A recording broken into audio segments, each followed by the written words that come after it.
Hallo und herzlich willkommen zum zweiten Video des Kurses. Lass uns direkt in das Thema Selbstwahrnehmung eintauchen und wie du sie aufbauen kannst, um deine zwischenmenschlichen Beziehungen zu verbessern.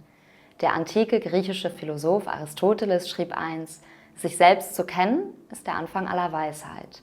Diese Philosophie ist zwar schon Tausende von Jahren alt, aber sie gilt auch heute noch.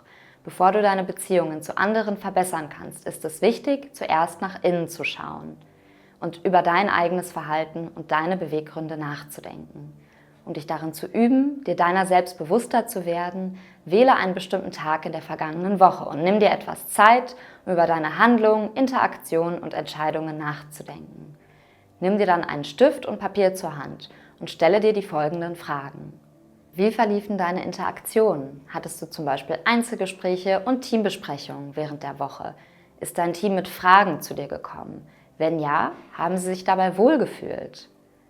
Welche Gefühle hattest du bei der Interaktion mit deinem Team? Zum Beispiel glücklich, frustriert, verstanden oder ruhig. Was hat dich zu diesem Gefühl veranlasst? Vielleicht hast du dich glücklich gefühlt, weil du gespürt hast, dass deine Teammitglieder dich verstehen und dir zuhören. Oder du warst frustriert, weil sich Projekte verzögert haben. Oder du hast dich beruhigt gefühlt, weil alles reibungslos lief. Gab es Momente, in denen du Maßnahmen ergreifen oder Entscheidungen für das Team treffen musstest? Wenn ja, was hat dich motiviert zu handeln? Wie hast du dich gefühlt, nachdem du diese Handlung oder Entscheidung getroffen hast? Was war das Endergebnis? Wenn du dir Zeit nimmst, deine Denk- und Verhaltensmuster zu verstehen, kannst du deinen Ansatz so anpassen, dass er deine eigenen Bedürfnisse und denen deines Teams besser entspricht. Die nächste Übung, die ich dir empfehle, um deine Selbstwahrnehmung zu stärken, besteht darin, dass du dir klar machst, welcher Führungstyp du bist. Ich empfehle, die Kategorien der folgenden 4 Führungsstile zu verwenden, um herauszufinden, welcher am ehesten auf dich zutrifft. Es ist nicht gut, sich fest in eine Schublade zu stecken, aber es kann hilfreich sein, grob zu wissen, wo du dich im Allgemeinen einordnest, um deine Selbstwahrnehmung zu stärken. Es ist auch wichtig zu erwähnen, dass dies nur 4 Beispiele sind. Es gibt noch viele andere Stile, aber in diesem Kurs konzentrieren wir uns auf diese 4 Führungsstile. Autoritäres Führen. In einem autokratischen Umfeld trifft die Führungskraft Entscheidungen ohne den Input des Teams, was demoralisierend sein kann. Autokratische Führungspersönlichkeiten hingegen treffen Entscheidungen schnell und selbstbewusst, was sie in einer Krise effektiv macht. Wenn du eine autokratische Führungskraft bist, solltest du dich darauf konzentrieren, deine Entscheidungen als Führungskraft mit den Erkenntnissen und dem Feedback deines Teams in Einklang zu bringen. Partizipative Führung. Führungskräfte mit einem partizipativen Stil schätzen die Meinung ihres Teams.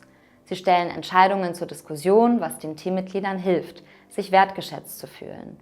In manchen Fällen wirken demokratische Führungspersönlichkeiten unentschlossen, so als würden sie ihrer Fähigkeit, Entscheidungen zu treffen, nicht trauen.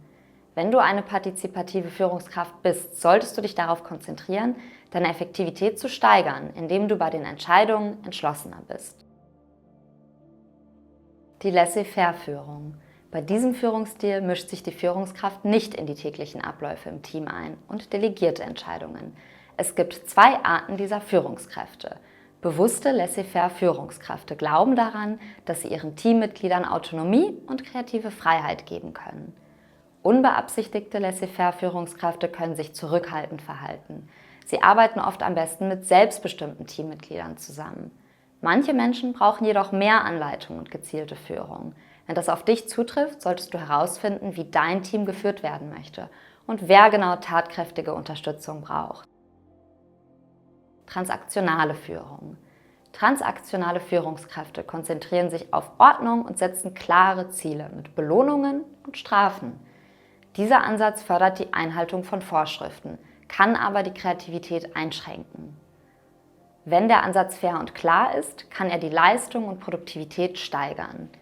Allerdings fällt es diesen Führungskräften oft schwer, Empathie und Flexibilität für individuelle Bedürfnisse zu zeigen. Wenn du eine transaktionale Führungskraft bist, solltest du dich darauf konzentrieren, mehr Flexibilität und Einfühlungsvermögen in deinen Führungsstil zu integrieren. Nimm dir einen Moment Zeit, um dich auf den Führungsstil zu konzentrieren, der dir am meisten zusagt. Denke daran, dass ein bestimmter Führungsstil nicht zwangsläufig gut oder schlecht ist und dass es hier keinen richtigen oder falschen Weg gibt.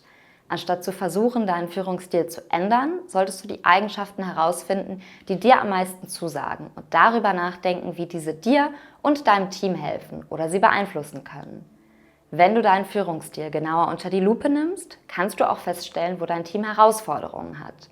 Wenn zum Beispiel Termine oft nicht eingehalten werden, liegt das daran, dass du zu demokratische Entscheidungen triffst und die Projektfristen verlängerst? Oder liegt es daran, dass du dich zu sehr zurückhältst und die Teammitglieder nicht genügend Meilensteine vor dem endgültigen Abgabetermin des Projekts erreichen können? Bei dieser Übung geht es nicht darum, dir die Schuld zu geben, denn manchmal liegt das Verhalten deiner Teammitglieder nicht in deiner Hand. Nutze diese Übung vielmehr, um nach innen zu schauen und darüber nachzudenken, was du verbessern kannst, anstatt zu versuchen, alles auf einmal zu ändern. Nimm dir einen Moment Zeit, um über diese Frage nachzudenken. Was denkst du, wie dein Team deinen Führungsstil wahrnimmt? Vielleicht sehen sie dich auch so, vielleicht haben sie aber auch eine andere Sichtweise.